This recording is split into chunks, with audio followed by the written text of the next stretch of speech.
Chapter 2. The Adventure Begins.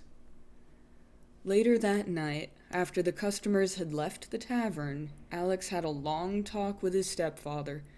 He told him about the invitation to join a new adventure and that he needed to look for the adventure shop the next morning. "Do you think the shop will still be there?" Alex asked, remembering the times he had walked past the building thinking it was just an old bookstore. "It'll be there," said Mr. Roberts with confidence. "Always was when I went looking for it." "But if it's not there, what will I do?" "You'll be all right. Adventurers always seem to find it, and since you're an adventurer..." Mr. Roberts trailed off, looking at Alex with understanding. "I know this is only your second adventure, Alex. Nobody expects you to know everything." "I know, but..." "But you're a wizard in training," Mr. Roberts said slowly. "You think they will expect more of you. You think that it is your job to keep the company safe with your magic, to sense danger coming and help your friends avoid it." Alex nodded. "I have magic, so I should be able to do more. I should be..." "Be what?" Mr. Roberts questioned. "If you think it's your job to do everything on this or any adventure, you're wrong. You will be part of a team. You can't do everything by yourself, even with magic. Do as much as you can, Alex, but you have to let the others do what they can as well." "I like the idea of being part of a team," said Alex. "Good," said Mr. Roberts. "Being part of the team is a hard lesson for a lot of young adventurers to learn. I had a hard time learning about teamwork, at least at first. Can you tell me what kind of adventure you are joining? Where will your company be going? Can you give me any details at all?" Alex shook his head. "All I know is that Waylon mentioned it would be in Norseland, and Bregnest said there would be a reward." "Well, if nothing else, I expect you to win some honor," said Mr. Roberts. "After all, to an adventurer, honor is worth more than treasure." Alex nodded. He had learned a great deal about adventures from his stepfather, and had a much better understanding about the true meaning of honor. As Alex climbed into bed, his mind was buzzing with all that had happened that day. The nightmare he'd had, the hidden message from his father, a new adventure, and Waylon's warning about it being a dangerous time. All of it crowded his mind, but quickly slipped away as sleep overcame him. Alex skipped breakfast the next morning and left the tavern with only a quick goodbye to his stepfather. He was so excited to be on his way that he almost walked past the adventure shop before he even noticed it. Like the last time he was here, there was a large cardboard sign in front of the window of the shop. "Adventurers Wanted," the sign said in bright red letters. Without waiting for the sign to change, as it often did whenever he looked away from it, Alex opened the door and stepped inside. "Well, hello!" a cheerful voice said as soon as the shop door closed. "So good to see you again." "Hello, Mr. Clutter." Cornelius Clutter looked exactly as Alex remembered him, right down to the shockingly pink bow tie that he always seemed to wear. Today he wore a tan shirt under his dark green apron, and his round, smiling face was just the same as it had been the last time Alex had seen him. "Looking for a new adventure, are you? I've had some interesting proposals in the last few weeks. I'm sure most companies would love to have you along, if you're interested." "Actually, I'm looking for Sylvan Bregnest," said Alex, as Mr. Clutter started sorting through papers on the counter.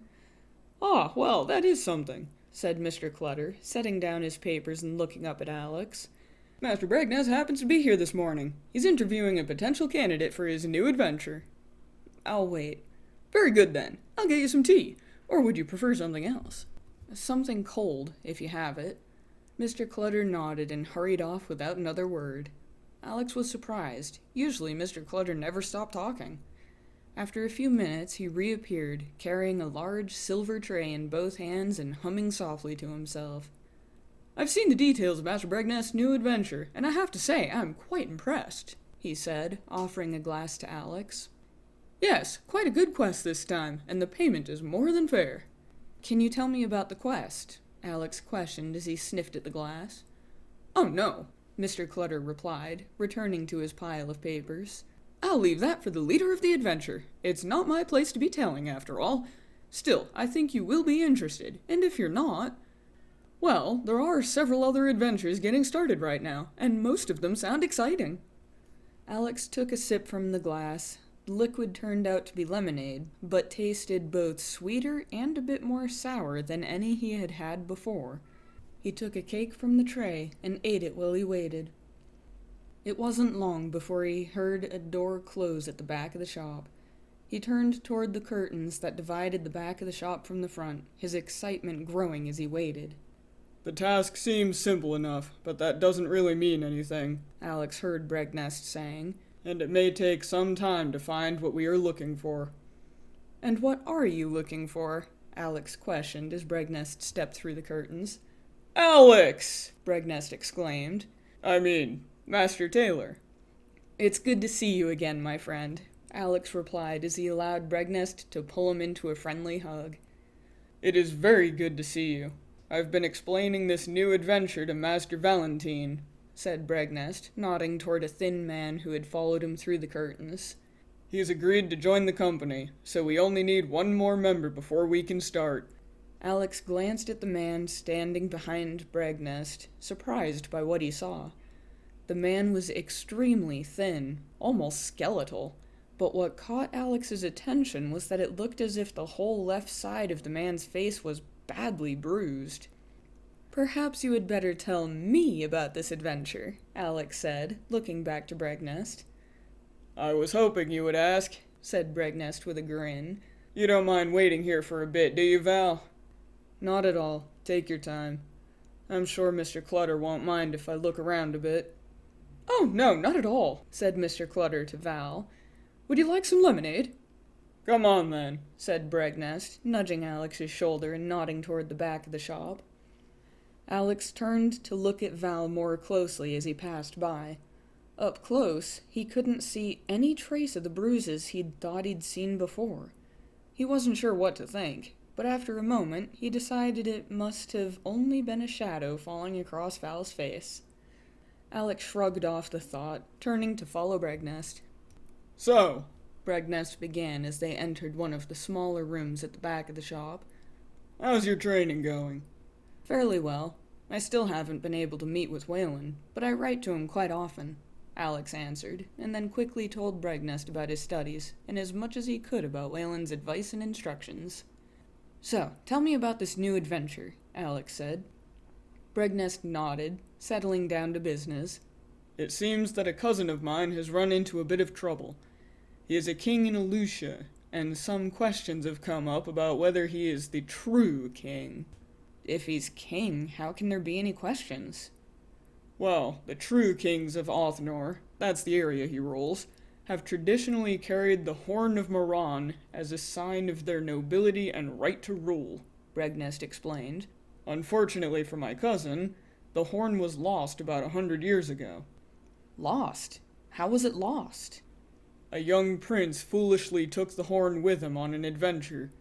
He never returned from his travels, and since then, the kings of Othnor have been without the horn," Bregnest answered. "Now another family is claiming the throne, and my cousin needs the Horn of Moran to prove his true kingship." "Can anyone with the horn claim to be king?" Alex questioned. "Not exactly," Bregnest replied in a thoughtful tone. "You see, the horn will only sound if the true king uses it. A false king will not be able to get any sound from the horn at all. At least, that's what the legends claim." "So your cousin, being the true king, wants to prove himself by using the horn?" "Indeed, yes. And he has offered to pay a great deal for the horn's return." Alex thought about what Bregnest had told him. People making trouble about who should be king was a problem that might start a war.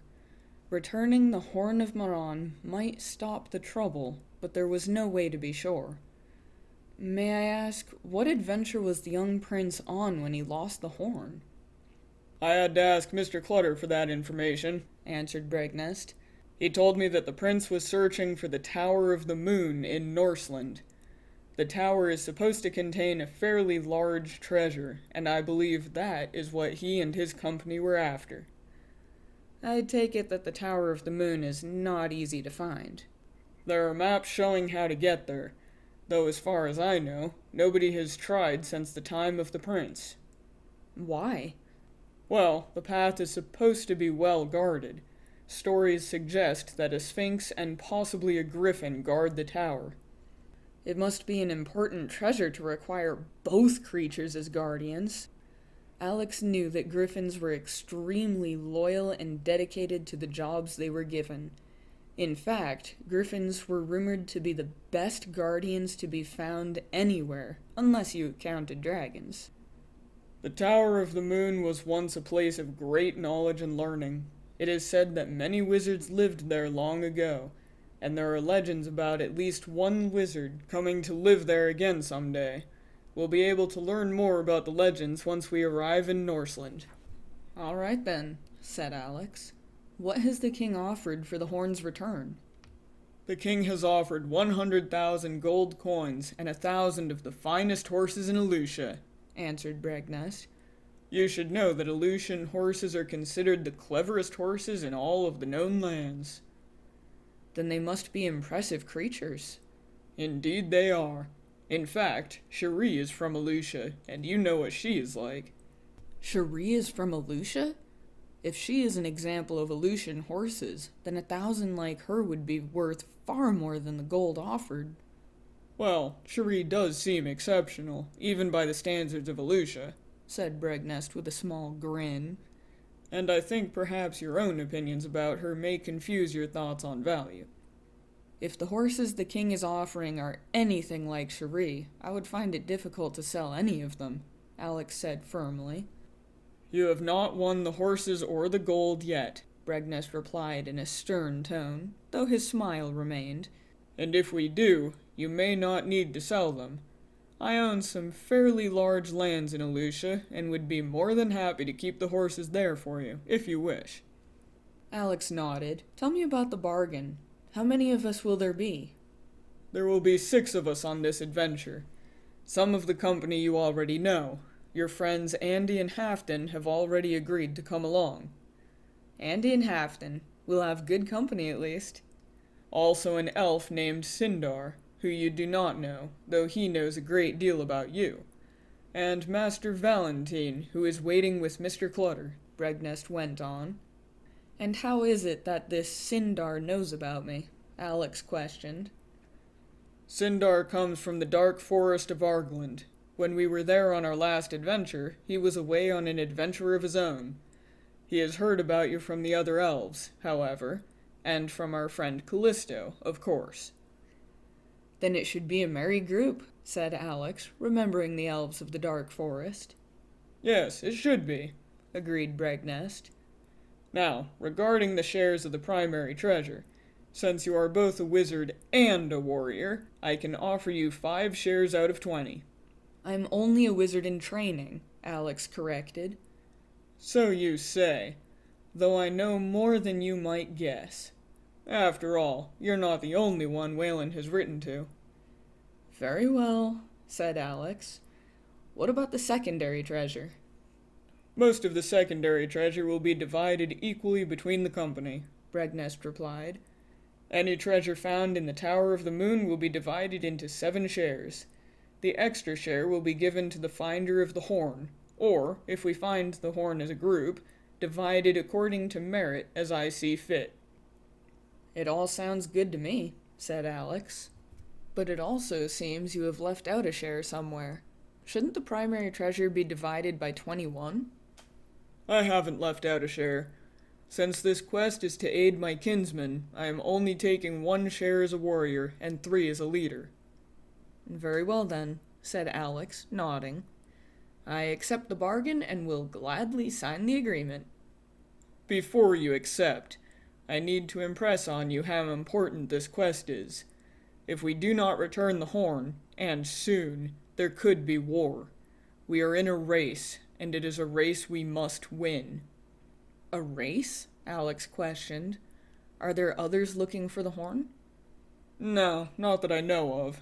Bregnest answered. But we will be in a race against time. We must find the horn and return it to the rightful king. If war begins before we can return the horn, well, then our adventure would be a failure. And there will be trouble in Alucia, Alex added, but we should be able to do this quickly enough. The magic of the Great Arch will allow us to travel at almost the same moment we leave. If only that were true, Bregnest sighed. What? The magic you speak of, the same magic that let you return home after your first adventure on the same day you left, does not apply here. Why not? Because both Norseland and Alucia are part of the known lands, Bregnest answered. Time is constant in the known lands. It has to be, or nothing would ever get done. Oh, said Alex. I suppose that makes sense. I mean, well, I don't really understand. And I'm not sure I'm the one to explain it, said Bregnest. All I can say is that for the known lands, time is constant. 10 days in Norseland is 10 days in Alucia. The magical change of time only works for lands that don't interact with the known lands. Your land has little or nothing to do with the known lands, so it's easy for the magic to change time a bit. I see, said Alex. And people are traveling and trading in the known lands all the time, so the magic can't do the same thing here. Exactly. Well, that's all right, Alex went on.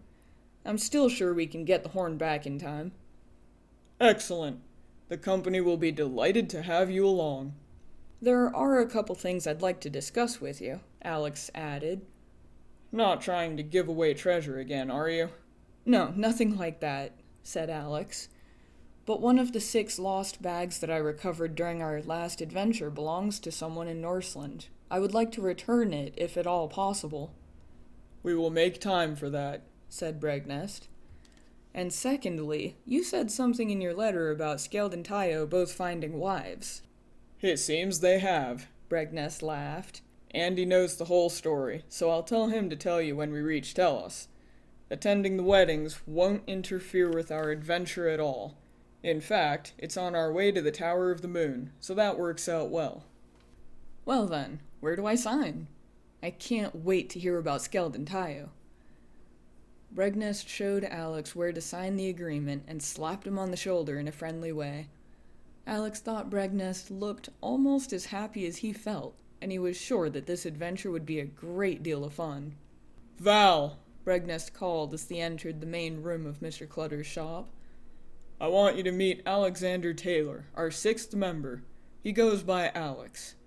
Alex, this is Cedric Valentine. He goes by Val. Pleased to meet you, Val replied. The pleasure is mine, said Alex, his eyes searching Val's face. There was no sign of any bruises, and Alex felt certain that what he had seen before had been a trick of the light and shadows. We should be off to Telos, said Bregnest. The rest of the company will be waiting, and the midday meal will be ready soon. Gentlemen, said Mr. Clutter, entering the room. All set and ready to go, are you? Everything is ready. Will you file this for us, please? Bregnest handed the adventurer's agreement to Mr. Clutter. Yes, of course. And I hope this adventure turns out as well as your last. Oh, your last adventure was very good indeed. Which way, then? Bregnest questioned, cutting Mr. Clutter off before he could really get going. Through the wardrobe, I think, said Mr. Clutter. That will put you just inside the Swan. The Golden Swan was the finest tavern in Telos, and the favorite of most adventurers. Alex had never traveled through Mr. Clutter's wardrobe, however, and he wasn't at all sure how it worked. Oh, I almost forgot, said Mr. Clutter, as Bregnest moved across the room. Master Taylor, would you like to change your age at all? My age? Alex asked before he remembered what Mr. Clutter was talking about. Oh, well, if I could go at the same age I was when I returned from my last adventure, that would be nice. Right you are, said Mr. Clutter. I'll make a note of that. I see you're already wearing comfortable clothes. Very wise, that. But you might want to loosen your belt before going, just in case. Yes, of course, said Alex, reaching down to undo the buckle on his belt. Wouldn't want things to be too tight. It's time to go, said Bregnest, walking to a large wardrobe that stood against the wall between two bookshelves. Enjoy yourselves, said Mr. Clutter as Bregnest opened the wardrobe and stepped inside. Val followed Bregnest, but Alex stood by the door for a moment, a strange feeling of doubt in the back of his mind. He decided it was just nervous excitement and pushed the feeling aside, hurrying to follow Bregnest and Val into the darkness.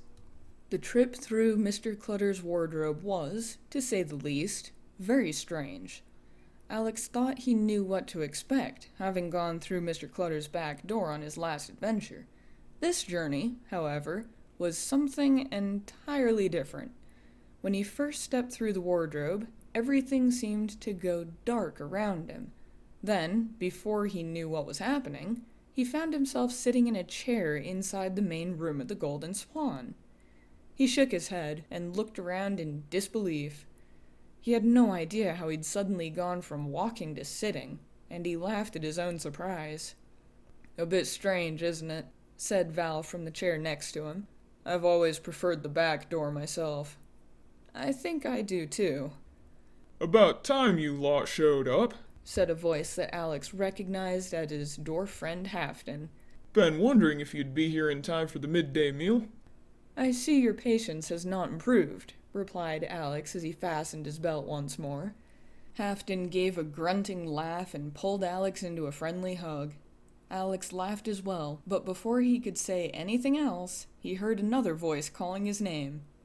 "I see you've grown a bit, Master Goodseed," said Alex as his friend Andy hurried over. "Oh, not so much," answered Andy. Alex, Andy, and Halfton all started talking at the same time. They all had a great deal of news to share, and even more questions to ask. Bregnest stood behind them, finally clearing his throat to get their attention. "If you three can contain yourselves for a moment," Bregnest began. "Alex, you need to be introduced to Sindar, and the rest of you need to be introduced to Cedric Valentine." "Our apologies, Master Bregnest," said Halfton with a deep bow. "We were overcome with joy. We won't let it happen again." Bregnest laughed and led them all into a private dining room in the back of the Swan. The introductions were made, and then Bregnest rang a golden bell that had been sitting on the table. At the sound of the bell, servants brought their meal into the room, and then the adventurers were left alone to dine and discuss their plans. To Alex's surprise, Bregnest didn't start talking about the adventure they were about to begin. Instead, he let the group talk about whatever they wanted to talk about, while listening to what they had to say. "We will discuss the adventure later," Bregnest said, noticing Alex's questioning look. "And your friends here can tell you about the rest of our former company. That is, if you can get them to stop asking you questions." They all laughed at his comment, and were soon lost in conversation. Alex told his friends about his studies, and about his father being an adventurer. He learned that his elf friend Archon was on another adventure, and that Halfton's cousin, Thrang, had been made a minister in the dwarf realm of Thraxon. It was only when they were finishing their meal that Alex was finally able to ask about his friends Skeld and Tayo. "When did they find wives?" Alex questioned. "They've only been gone for 6 months, and part of that time was spent getting home, wasn't it?" "It was on our way home," answered Andy. "We were all traveling through Norseland together, and along the way we had to pass through Oslinsk, one of the bigger cities in the area. While we were there, the two of them met a pair of sisters." "Sisters?" "Sisters," Andy confirmed. "We stayed in Oslinsk for a week, and before we left, Skeld asked the younger sister, Lily, to marry him. That would have been surprising enough, but just as we were leaving, Tayo asked the older sister, Indigo, if she would marry him." "And they're both settling down in Oslinsk?" Alex questioned. "Perhaps not settling down, but I don't think Lily or Indigo will let them go on an adventure for a while." "It seems their wealth has caught up to them," said Bregnest. "Perhaps they will be less frivolous on their next adventure." "They're planning the weddings so that we could all be there when we pass through Oslinsk," Andy continued. "And Bregnest has agreed that we should stay for the week of feasting that will follow the weddings." It's early spring, and the road we must follow is still covered in several feet of snow, said Bregnest.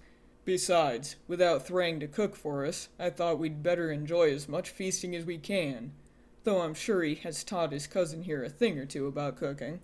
Indeed he has, said Halfton.